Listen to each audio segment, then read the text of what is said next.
తొక్కిసలాట జరగడం అనేది చాలా బాధాకరమైన విషయము. దీనికి ఎందుకు ఇది జరిగింది, ఎట్లా జరిగింది అనే దాని మీద కూడా సీఎం గారు, తర్వాత డిప్యూటీ సీఎం గారు లోకేష్ బాబు గారు దీని మీద ఎంక్వైరీ చేస్తున్నారు.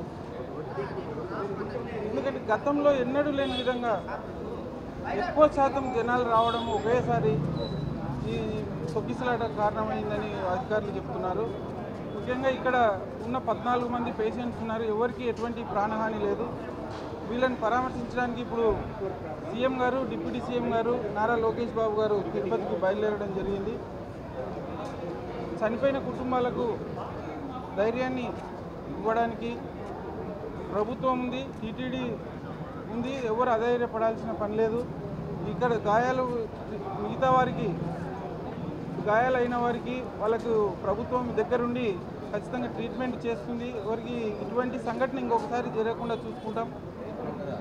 ఇది జరగడం అనేది చాలా బాధాకరమైన విషయం. కానీ దీన్ని కూడా రాజకీయం చేయాలని కొందరు దుష్ప్రచారం చేస్తున్నారు. ఇక్కడ వసతులు లేవు, అది లేవు. గతానికి ఇప్పటికి పోల్చుకుంటే లక్షల్లో తేడా ఉంది. భక్తులు ఇక్కడికి రావడం, వాళ్ళకు తగ్గట్టు అన్ని ఏర్పాట్లు చేయడం జరిగింది. చైర్మన్ గారు కూడా ముందు నుంచి చెప్తున్నాడు, ఈసారి జనం ఎక్కువ వస్తారు, మన మీద నమ్మకం ఉంది, ఇక్కడ ఏర్పాట్లు బాగా చేస్తారని అధికారులకు చెప్పడం జరిగింది. కొద్దిగా అధికారులు ఎక్స్పెక్టేషన్ తక్కువ, వాళ్ళది రాంగ్ అయింది. జనాలు ఎక్కువ, భక్తులు ఎక్కువ రావడం వల్ల ఇవన్నీ జరిగినాయి. దీనికి వీళ్ళకు ఎటువంటి ఇక్కడ ట్రీట్మెంట్ కానీ అన్నీ చేసుకుంటాం. చనిపోయిన కుటుంబాలకు కూడా ప్రభుత్వము, తర్వాత టీటీడీ సంస్థ కూడా, దేవాలయం కూడా వాళ్ళకి సపోర్ట్గా ఉంటుంది, వాళ్ళకి న్యాయం జరిగే మాదిరి చూస్తామని చెప్పి మేము తెలియజేసుకుంటున్నాము.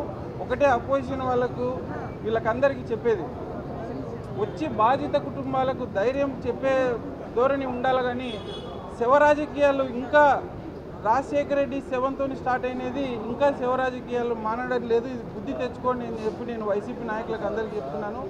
ఇది కొన్ని లక్షల మంది ఇక్కడికి రావడం జరిగింది. అక్కడ అనుకోకుండా ఈ సంఘటన జరిగింది. దాన్ని రాజకీయం చేసి పబ్బం గడుపుకోవాలని చూస్తే ప్రజలు ఎవరు అమాయకులు కాదు.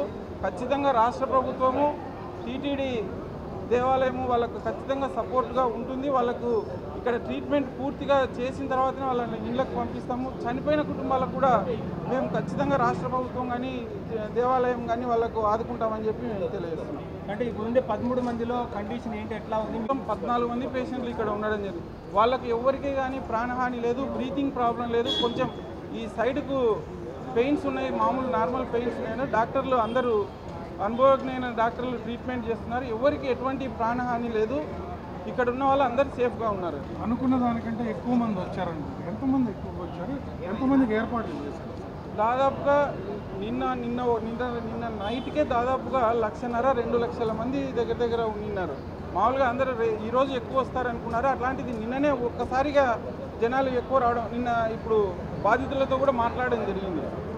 కొంతమంది అక్కడ పోలీస్ సెక్యూరిటీ కొద్దిగా ఉండింటే కూడా ఇది జరగకపోవని చెప్తున్నారు. ఇది కొంచెం అధికారుల రాంగ్ ఎక్స్ప్రెషన్ ఉంది, నిర్లక్ష్య ధోరణి ఉంది. కొద్దిగా ఇవి ఇంకోసారి జరగకుండా చూసుకుంటాం. everyone is fine.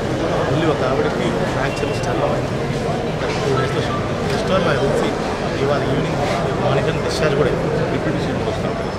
Deputy CM programme సాయంత్రం 4 తర్వాత వస్తాం. వాళ్ళతో పాటు